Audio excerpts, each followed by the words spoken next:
on cardiovascular pathology. And if you guys want to join the Socrative room, the code is on the screen. It's Mohammed 2667. Mohammed spelled M-O-H-A-M-E-D. Just give you guys a few seconds to do that.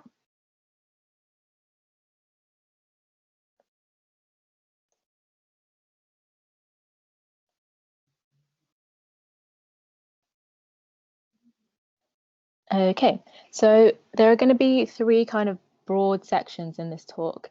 The first section is going to be on clots, the second section is going to be on atherosclerosis, and the third will be on how we can prevent and treat cardiovascular disease.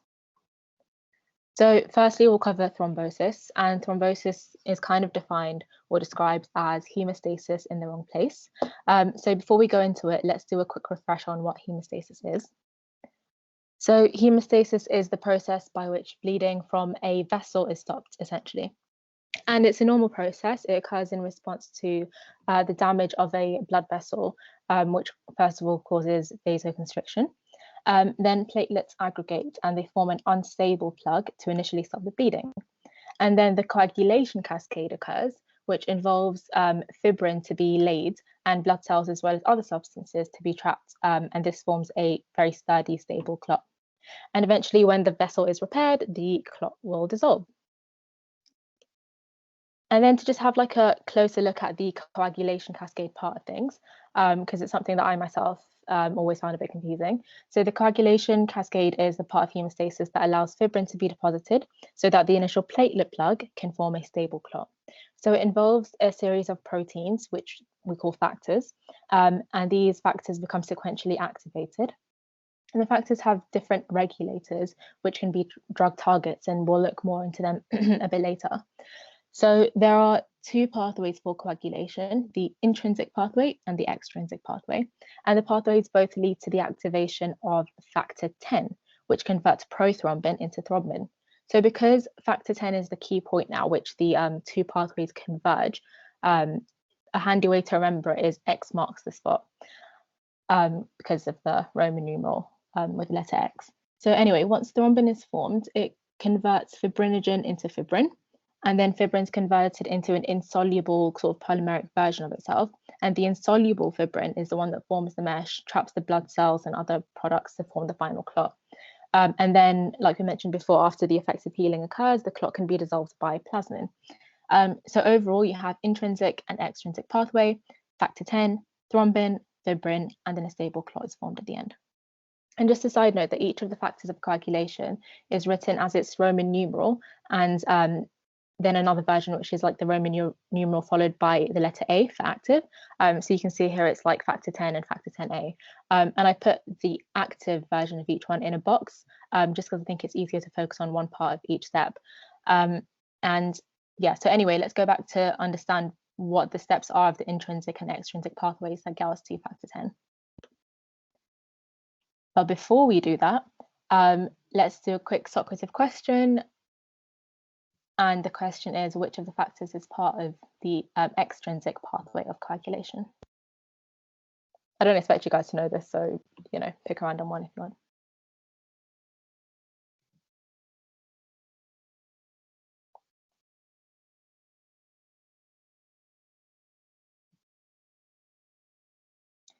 Okay, lovely. So you've got a slight mix of answers. The most common one was factor 8.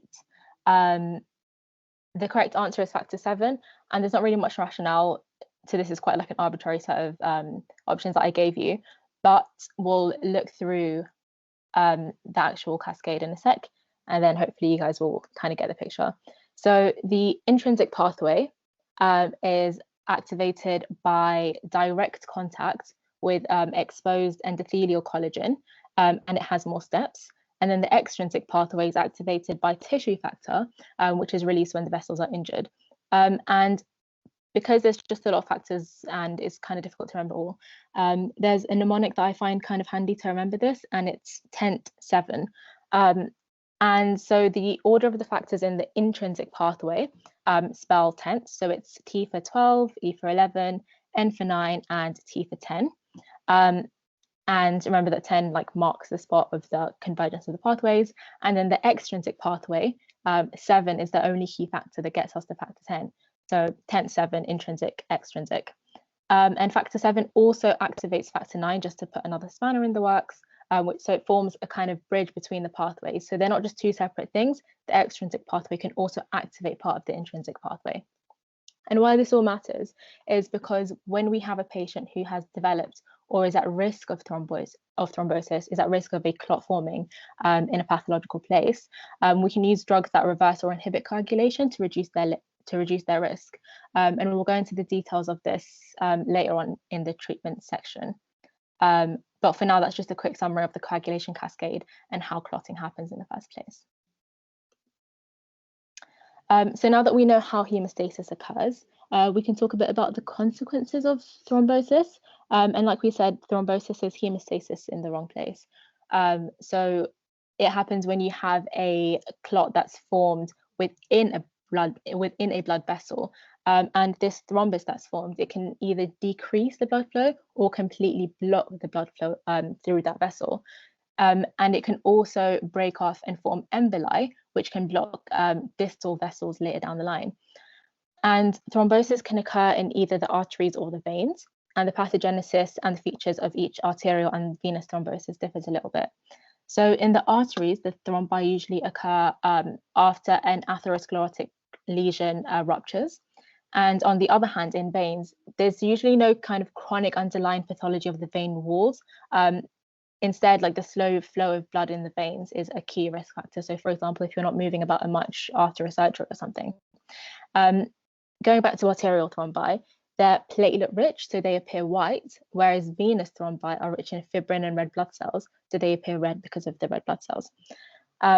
Examples of arterial thrombi are heart attacks, strokes, and peripheral arterial disease. And a key example of venous thrombus is DVT, which is deep vein thrombosis. So DVT is a type of venous thrombosis, like we just said, and it affects the deep veins, and it's usually those of the lower limb, so of the leg or the pelvis. And some of the key risk factors for DVT are things like being older, having slowed or blood inside the veins, so it kind of pools in the veins and it's at greater risk of thrombosis. Injury to the vein, such as in a trauma or in surgery or something like that, lack of movement, and that can be either on a long haul flight or after an operation, or if someone has a condition that reduces their mobility, hormone therapy, such as the combined contraceptive pill, infection, chronic diseases, things like cancer, and as with everything, some genetic factors as well. And one of the major reasons that we worry about thrombosis is because part of the thrombus can break off and block a distal artery, and we call the bit that breaks off off from a thrombus an embolus. And the main type of embolism you guys need to know is pulmonary embolism, or PE. And as you guys can see in the image, the embolism kind of goes all the way from the veins in the leg, for example, if it forms from a DVT. And then it goes all the way up into the heart and then into the lungs arteries, and it lodges there. So PE is really dangerous because if you block the arteries supplying the lung tissue, you can't remove carbon dioxide, you can't oxygenate the blood, and the lung tissue also begins to die because it's not getting oxygenated itself. And because the afterload of the heart suddenly increases, because it's trying to push against this embolism, the right ventricle can also start to fail as well. And on top of this part of the pathology, the severity of a PE kind of depends on how big it is, because how big it is determines which artery it blocks. So if you have a really small PE, it can travel all through the bigger pulmonary arteries, work its way through the medium arteries, and then get lodged in one of the really small late branches of the lungs, which is still extremely dangerous, but it means that only a small proportion of the lungs becomes infarcted. And there's a tiny bit more kind of time to work with to treat it. But whereas if you have a really massive PE, it can completely block the main pulmonary arteries. And if you completely block the pulmonary arteries, you're going to completely infarct the lungs. And that can kill you instantly, essentially. And of course, there's a kind of spectrum in the middle if the embolus then blocks one of the various medium-sized arteries as well. But yeah, DVT, a major complication of it is PE, which can be fatal. And obviously, even though we think of PE as being from thromboemboli, i.e. emboli that develop from blood clots, emboli can very rarely be made of other materials as well. And it's important to just remember that the term embolus just refers to an abnormal mass in the blood that can occlude or that can block a blood vessel. And the other materials that can form emboli include things like fat emboli, and that can occur after you fracture a long bone like the femur. Air emboli, which are air bubbles, and they can occur after diving or iatrogenic, so caused by doctors essentially in things like surgery or injections or something like that. Septic emboli, which are formed from bacteria containing pus and or thrombus as well. But essentially, the bacteria containing pus is the most important bit, and content of atherosclerotic plaques as well. So these all can form emboli, block a distal artery, and can also be fatal. So it's important to know just vaguely about them. And of course, emboli can block arteries outside of the lungs too. And we'll talk a bit about this later on in the atherosclerosis section. So before we move on, let's do another Socrative question. And I'll just change the question. There we go.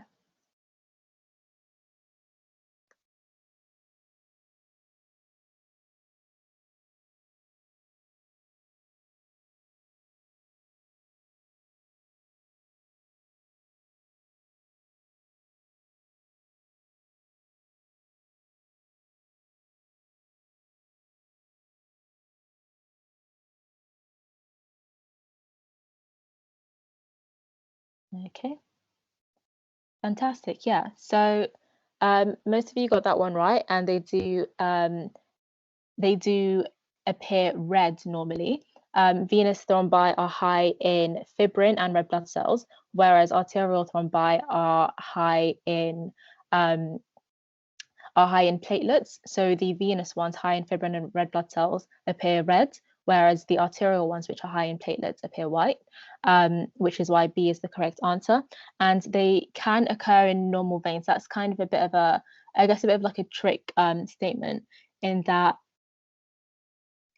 what I mean by normal veins is that they don't have a chronic atherosclerotic kind of pathology that happens in them, whereas in arterial thrombi, they will happen in an artery that has this atherosclerosis process, whereas you can have a normal vein with a normal structure of the venous wall, and the only thing wrong could be just another risk factor, such as not moving or being on the pill or something like that. So let's move on to the next section, and that is essentially that on thrombosis and its consequences. So the next section is going to be on atherosclerosis, which is another key cardiovascular pathology. And atherosclerosis is the process by which lipids accumulate in the walls of conducting arteries, and it typically happens in the medium and large arteries. So atherosclerosis forms these discrete lesions called plaques, and the plaques lie just beneath the innermost layer of the artery wall, and this layer is called the tunica intima.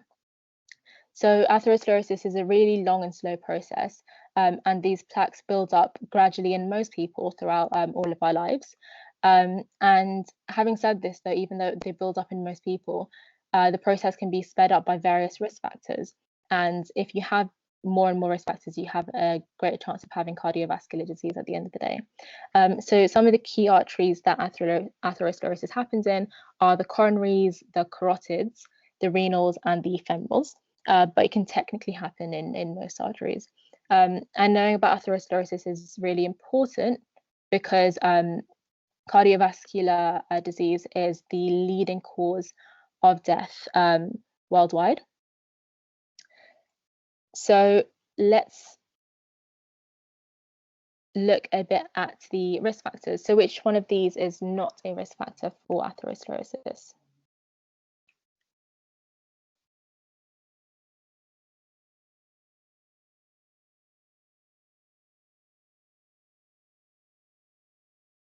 Oh, and I see you've just got a question, which is why do arterial thrombi contain more platelets than venous thrombi? And I think the reason for that is because you have this damage of the arterial wall in arterial thrombi because of the process of atherosclerosis. You have this kind of healing process starting to happen, and platelets are one of the first things to be recruited to the injured arterial wall, whereas because there's no kind of damage to the venous wall, there are fewer platelets that are involved in that. So I hope that answers that question. Sorry, just saw it now. Okay, so you guys have all answered the question, and most of you guys are right. So the one that isn't a risk factor is female sex, and it's actually male sex that is a risk factor for atherosclerosis. In terms of the high LDL relative to HDL, so LDL and HDL are both two types of cholesterol, so the low density and the high density. And it's, in fact, having higher LDL is associated with a greater risk of cardiovascular disease, and having higher HDL is associated with a reduced risk of having cardiovascular disease. So if we just look at this little table for risk factors, so when we think about the risk factors for atherosclerosis, we kind of want to think about the risk factors that we can't change and those that we can change. So obviously there are some problems with how we classify some of these factors, but for exam purposes, the modifiable factors include cholesterol, of which we just mentioned that there are two types, the LDL and the and the HDL cholesterol. And if your LDL is high relative to your HDL, your cardiovascular risk is increased. Some other key modifiable factors are smoking, diabetes, hypertension, and obesity. And these are all things that we can change, at least to an extent, with lifestyle and drugs. And on the other hand, the non-modifiable factors that put you at risk of atherosclerosis are male sex, various genetic associations, including the more common ones that only slightly increase your risk, but also the more strongly associated Mendelian disorders like familial hypercholesterolemia, which is essentially a problem with your LDL receptor that increases your cholesterol levels, which in turn increases your cardiovascular risk.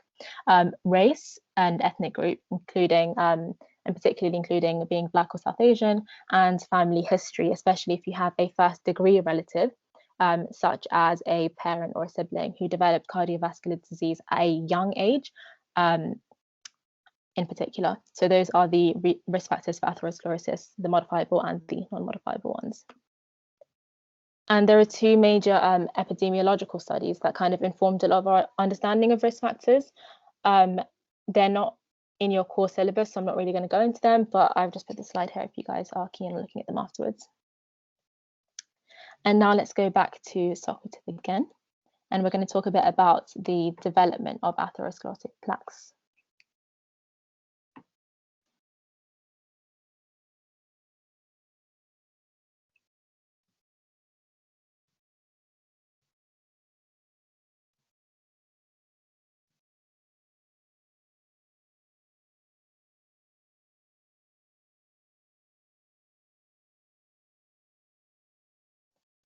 Okay, so again, the majority of you guys got it right. The main cell type recruited is the monocyte, which is the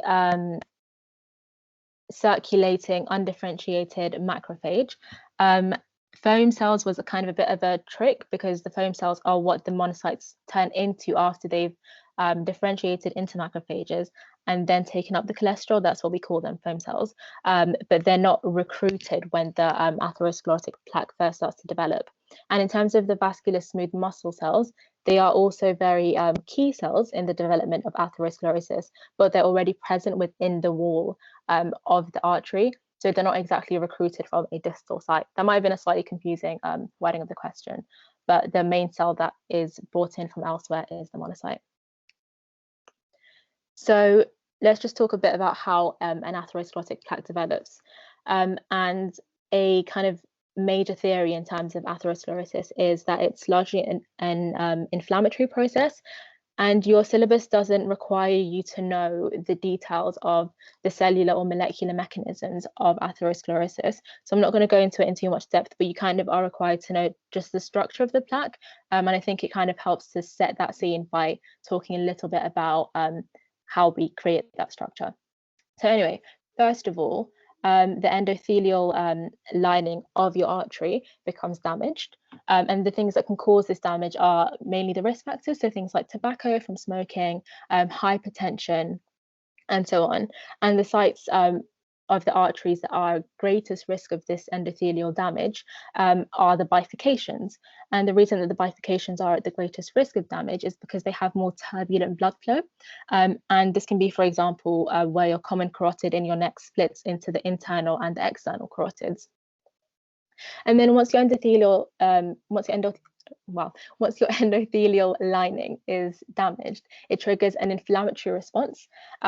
And this response kind of causes immune cells to be recruited and lipids to enter the layer just beneath the endothelium. And it creates a very oxidizing environment in the tunica intima.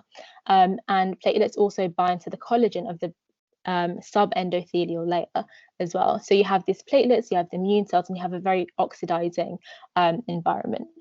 So the overwhelming majority of the cells that are recruited, like we said, are the monocytes. And then when the monocytes get to the site of endothelial damage, they differentiate into macrophages. And the macrophages take up the now oxidized LDL cholesterol because of the strongly oxidizing environment that LDL gets oxidized. They take up the oxidized LDL cholesterol and they form what we call foam cells. And the foam cells become lodged in the intima and recruit even more monocytes. So then you get this sort of propagating cycle.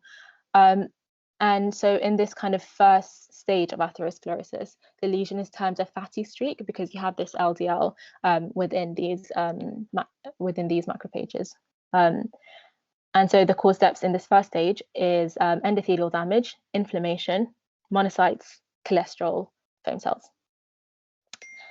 And then just a quick little side note, is that there are also some adaptive immune involvement, whereas obviously monocytes are part of the innate immune system. There is some adaptive involvement, but the role is kind of a bit more unclear and it's not really on your syllabus. So I've just put some studies here in case you're interested, but we're not really going to go into them. Anyway, so as the inflammation progresses, as well as taking up the LDL cholesterol, the macrophages interact with the vascular smooth muscle cells that are in the walls of the artery. And the result of this interaction is that the vascular smooth muscle cells will then create a fibrous cap around the developing lesion. So essentially you have these foam cells that are trapped within the wall of the artery with a fibrous layer going above them, kind of separating it a little bit from the rest of the blood that's flowing. And then the foam cells eventually will necrose. And when they necrose and when they die, they release the LDLs that they've taken up into the core of the plaque. So essentially what we have now is a fibrofatty plaque, which is a lesion in the wall of the artery with a lipid-rich core and a fibrous cap that seals it. And usually the plaque stabilizes here, and it can partially occlude, so it can stenose the lumen of the artery if it bulges just a little bit into the lumen of the artery.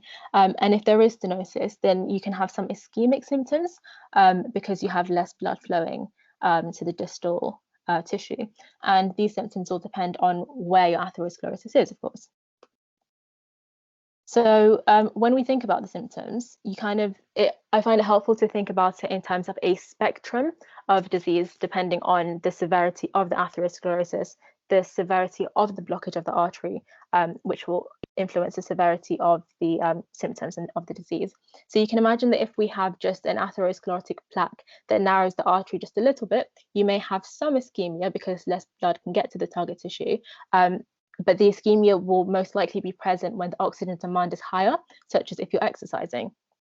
And then as the atheroma kind of becomes bigger and the lumen of the artery becomes narrower, the threshold required to cause the symptoms decreases. So the symptoms may even happen at rest. So two key examples of this are angina and peripheral arterial disease. So angina describes a chest pain, and it's caused by ischemia of the heart muscle. So it happens when the coronary arteries become stenosed, and there are two types of angina. So stable angina is when the pain comes on when you exert yourself, so on exercise, whereas unstable angina can come on at rest. So unstable angina is a kind of more severe form of stable angina, and then it can lead on to having heart attacks later down the line if it becomes even more severe. And then on the other hand, peripheral arterial disease is the same principle, but in the peripheral arteries, shock horror. And it can happen at several sites, but for today, we're just going to mention the legs. So it can cause what we call claudication, which is a kind of severe cramping pain in the muscles that's triggered by exertion and relieved by rest. So you can have someone who, if they have peripheral arterial disease, they can walk for, I don't know, maybe 20 minutes, half an hour, whatever, and then they'll get this cramping pain because they've been exerting themselves and exerting their muscles, but not enough blood is able to get to the muscular tissue. And if the atherosclerosis in the peripheral arteries has progressed really far and the PAD becomes really serious, it can even result in amputation. So it's a really important thing to be aware of. So that's what happens when a plaque is stable. What happens when a plaque is unstable? Despite the fact that most of the plaques stabilize, some of them actually remain vulnerable, and if they remain vulnerable, they're prone to rupture.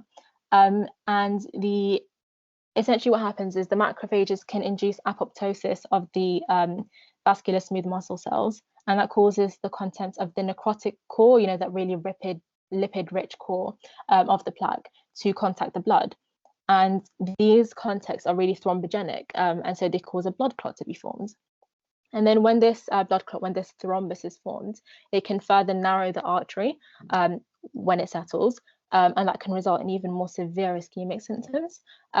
Or if it doesn't just narrow the artery, you can completely block off the artery, and then there's no blood supply to the distal tissue.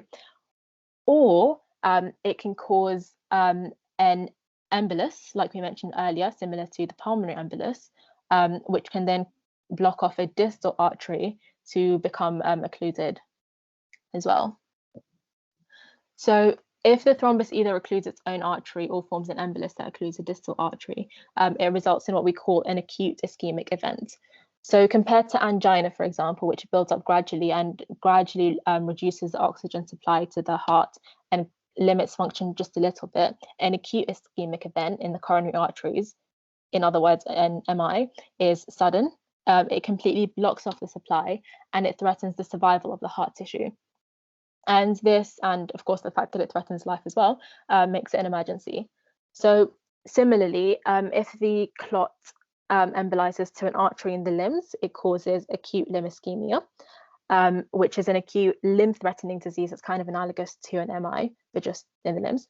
And if the clot embolizes to the carotids, if it embolizes from the carotids, it can go into one of the smaller arteries in the brain. It can block the blood supply to the brain and can cause either a full-blown stroke or a mini stroke called a TIA. Okay, so now we've kind of spoken about clots and we've spoken about atherosclerosis, which can also cause clots. And the severity of these of the disease these pathologies cause is quite severe. And so in the last section, we're going to talk about how we can treat these diseases.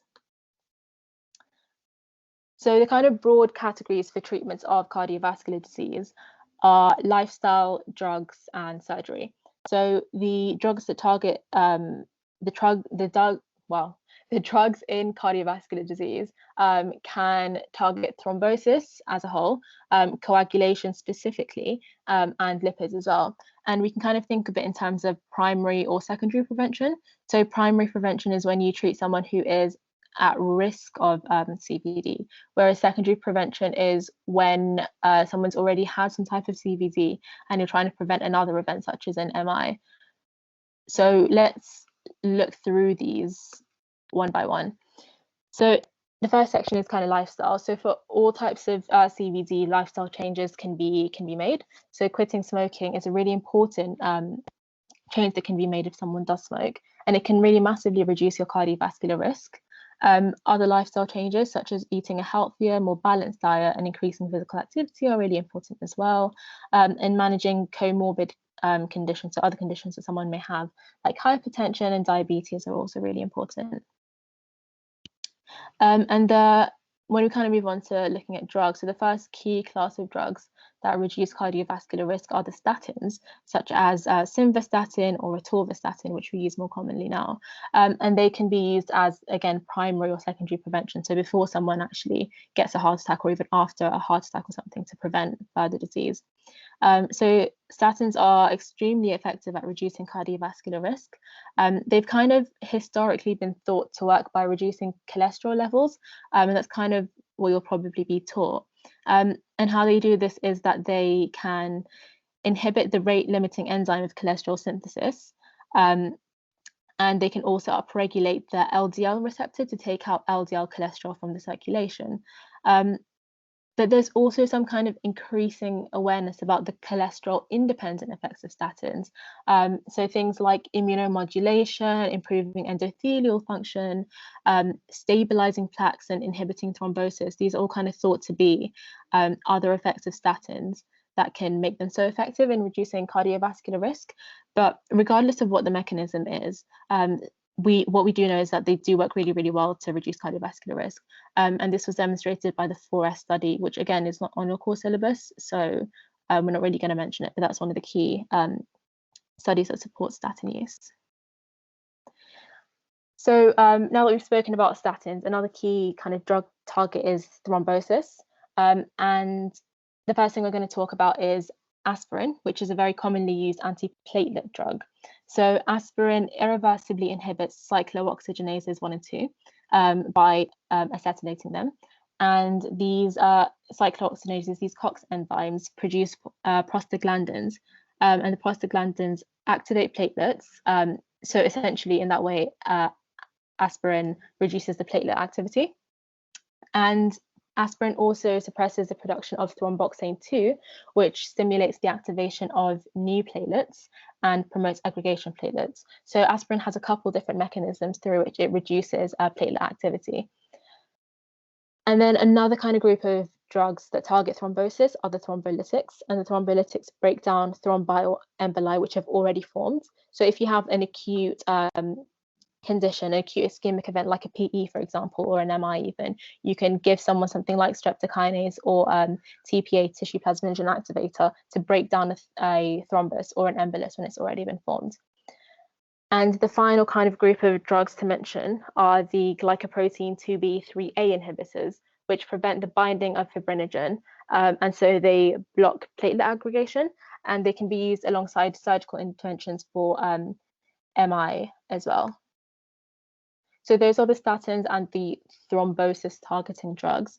The last kind of category of drugs to talk about are the anticoagulants. So the anticoagulants work specifically on the factors of the coagulation cascade to prevent clots from forming. And the key ones that you need to know are heparin and warfarin. So how heparin works is that it inactivates factor 10A, and thrombin as well by binding to something called AT3, which is a cofactor of coagulation. So remember we talked about all those factors. As with most things in medicine, it's a bit more complicated than that. There are cofactors as well that help to regulate the process, and AT3 is the key one to know here.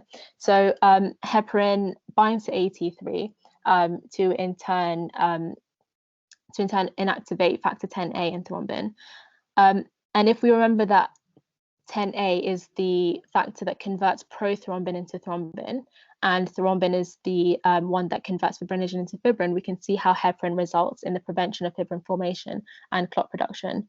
And heparin can be used in the treatments of venous thrombosis and PE as well. And a key thing to remember here is that it becomes active in minutes, so it can be used really, really quickly.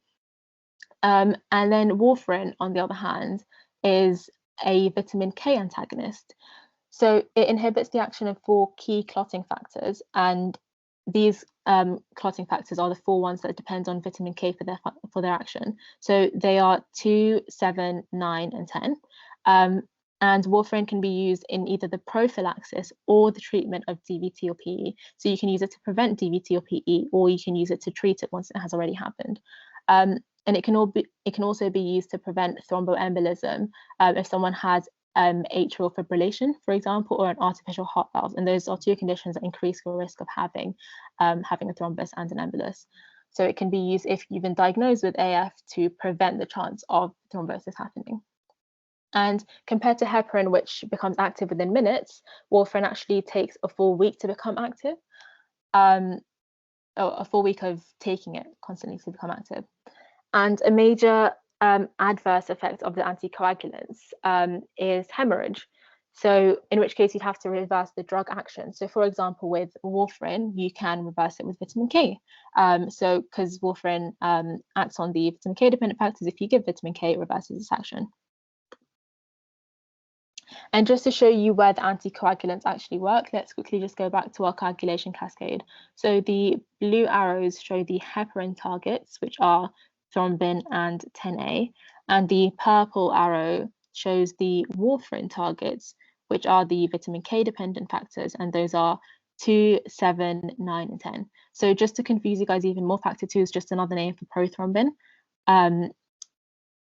But yeah, so this diagram just shows you where the factors lie and where the drug targets are. So the other drugs, the thrombosis targeting drugs like aspirin and so on, work outside of the cascade, for example, on platelets or on clot dissolution well down the line. And on top of lifestyle measures and drugs, there are some surgical interventions to be aware of too, particularly for the treatment of myocardial infarction, but they can be used in some of the other manifestations of atherosclerotic disease that we mentioned. So balloon angioplasty is the first one, and it's essentially when a tube called a catheter is put into a distal vessel. It's fed up all the way to the heart, and then the catheter has a balloon at the end of it, which can be inflated when it reaches the stenosed part of the artery. So when the balloon's inflated, the artery is effectively opened up and the blood flow can improve. A kind of similar method to balloon angioplasty is stenting, and stenting is basically another method of widening a stenosed artery from the inside. So it involves the insertion of a mesh tube into the narrow part of the artery, and the mesh tube kind of acts like a scaffold to keep the artery open as well. And coronary bypass, instead of going from the inside to open up the narrowed artery, it just is another way to get blood supply to the affected tissue. So essentially, you get a vessel from another part of the body, you attach it to the parts of the artery proximal and distal to the blockage to kind of bypass the blockage, and it provides an alternative route for the blood to get past the stenosed artery. And it's kind of analogous to driving down a road, finding out that there's been like an accident or some roadworks or something, and then choosing to actually go down a parallel route to get to your destination. So like you might have to, go a slightly different way, but you eventually get there by going around where you were meant to go. And let's just do one last question on Socrative. Which of these is not a vitamin K dependent clotting factor?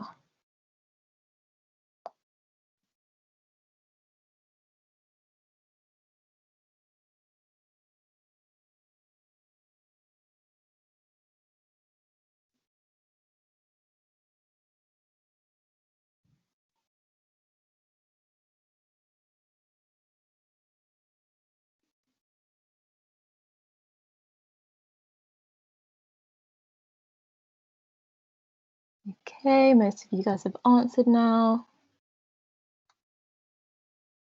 Well done. So 11 is not a vitamin K dependent clotting factor. So remember the vitamin K dependent ones, the ones that warfarin targets, are 2, 7, 9, and 10.